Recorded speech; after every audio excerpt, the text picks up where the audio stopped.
Il y a une question que je me pose très souvent, une question à laquelle personne ne semble vraiment répondre. Pourquoi deux personnes peuvent-elles commencer exactement au même endroit et finir avec deux vies complètement différentes? Imagine deux amis, ils grandissent dans le même quartier. Ils fréquentent la même école. Ils jouent sur le même terrain de football, le même terrain de basket. Ils ont le même professeur, le même rêve, les mêmes 24 heures aussi.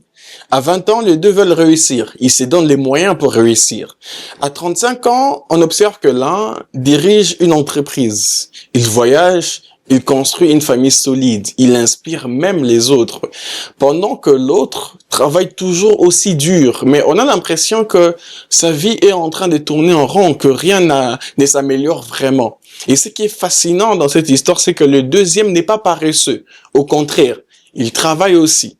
Il prie aussi, il essaye aussi, il rêve, il regarde des vidéos de motivation. Parfois même, il lit des livres. Il veut réellement changer sa vie, mais malgré tout, quelque chose ne décolle pas. La question qu'on doit se poser ici, c'est pourquoi, n'est-ce pas? Pourquoi c'est ainsi?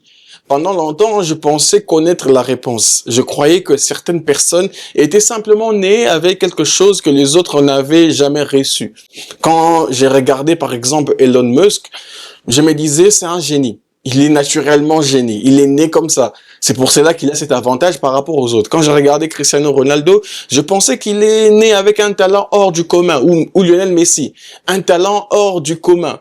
Quand j'ai regardé une personne comme Warren Buffett, je me disais qu'il comprenait naturellement l'argent plus que les autres. Et même dans la Bible, lorsqu'on lit certaines histoires, l'histoire de Joseph, de Daniel, de David, peu importe.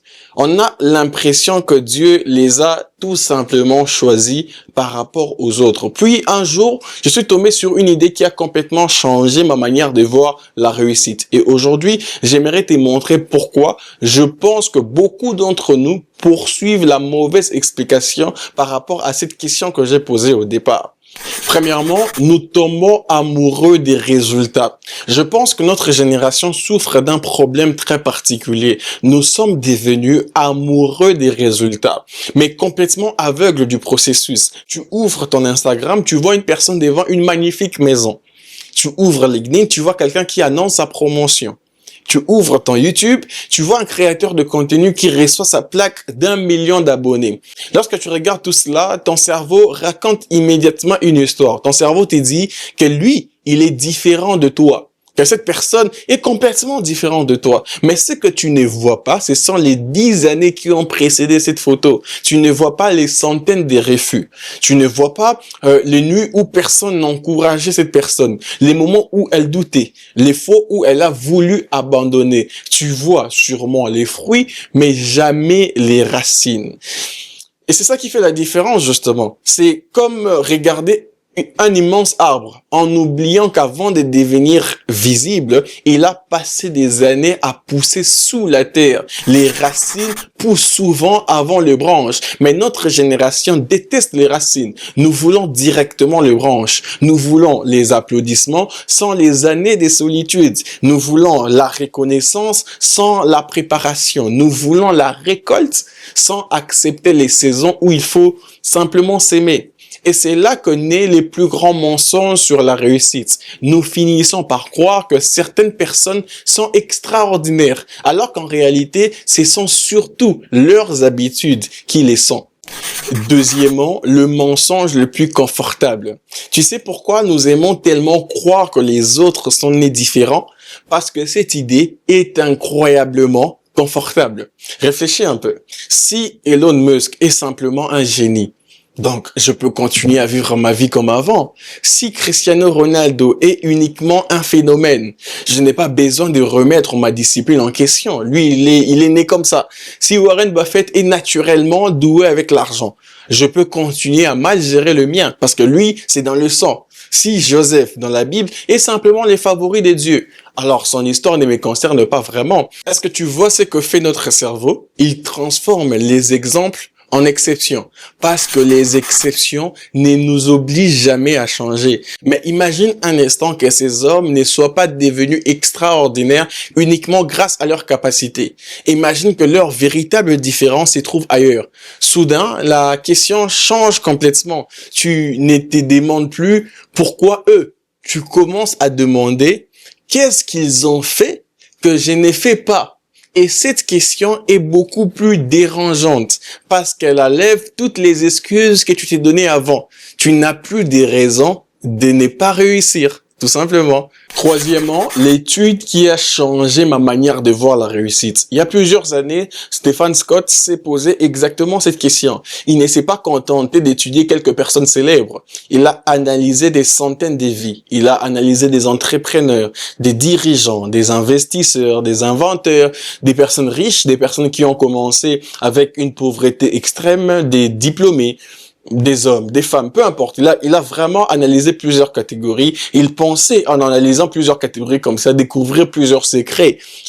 Au contraire, il pensait, lui, qu'il allait découvrir un quotient intellectuel exceptionnel, par exemple, comme réponse, un talent particulier, une chance incroyable. Mais plus il avançait dans ses recherches, plus toutes ses vies semblaient raconter la même histoire. Et le plus surprenant, c'est que cette réponse ne venait pas d'une université, forcément, ni d'une école de commerce, mais cette réponse se trouve d'ailleurs, jusqu'à présent, dans un livre vieux de plus de 3000 ans, les livres de Proverbes. Salomon écrit ceci, quelque chose de merveilleux. Il dit, vois-tu un homme diligent ou un homme habile dans son travail? Il se tiendra devant le roi. Il ne se tiendra pas devant les hommes obscurs. Nous sommes dans Proverbe 22, le verset 29. Ce verset m'a frappé parce que Salomon ne dit pas, vois-tu un homme intelligent? Non. Il ne dit pas, vois-tu un homme talentueux? Il ne dit pas, vois-tu un homme chanceux? Il dit, vois-tu un homme diligent? Comme si la véritable différence entre deux vies ne se trouvait pas dans ce qu'elles avaient reçu, mais dans ce qu'elles faisaient chaque jour. Quatrièmement, Joseph n'était pas un miracle. Il était fidèle. Regarde Joseph. Lorsque nous racontons son histoire, nous sautons presque toujours directement au palais. Nous parlons du gouverneur de l'Égypte. Nous parlons du succès. Mais Dieu ne commence jamais par le palais. Il commence par une fosse, puis l'esclavage, puis une prison. 13 années où rien n'est ressemblé à la promesse. Imagine-toi à sa place. Tu as reçu une vision de Dieu et quelques jours plus tard, tu deviens esclave. Qu'est-ce que tu diras? Qu'est-ce que tu diras? Combien d'entre nous, nous aurons conclu tout simplement que je me suis trompé? Ou Dieu m'a oublié? À quoi bon faire des efforts si c'est ce que je suis en train de voir, c'est ça? Mais Joseph prend une décision extraordinaire. Il reste excellent. Même quand personne ne les regardait, il gère la maison des Potiphar avec le même sérieux que s'il dirigeait déjà l'Égypte. Puis il gère une prison. Pourquoi? Parce qu'il avait compris quelque chose que beaucoup découvrent trop tard. La promotion commence toujours dans les endroits où personne n'applaudit. Avant que Dieu ne lui confie un royaume, il a observé comment il gérait une maison. Parce que les grandes responsabilités ne révèlent pas le caractère. Elles amplifient simplement celui qui existe déjà. Peut-être que les plus grands mensonges que tu as cru jusqu'aujourd'hui, c'est que les personnes qui réussissent sont différentes de toi. Et si ce n'était pas vrai? Et si leur grande différence n'était pas leur intelligence, ni leur talent, ni leur chance, mais les décisions invisibles qu'elles prennent chaque jour quand personne ne les regarde? Je crois que c'est exactement ce que Salomon voulait nous faire comprendre ici.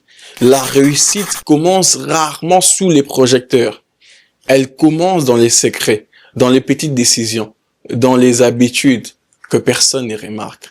Si tu as aimé cette vidéo, n'oublie pas de liker, de t'abonner, de partager cela à ton ami. À très bientôt pour une nouvelle vidéo.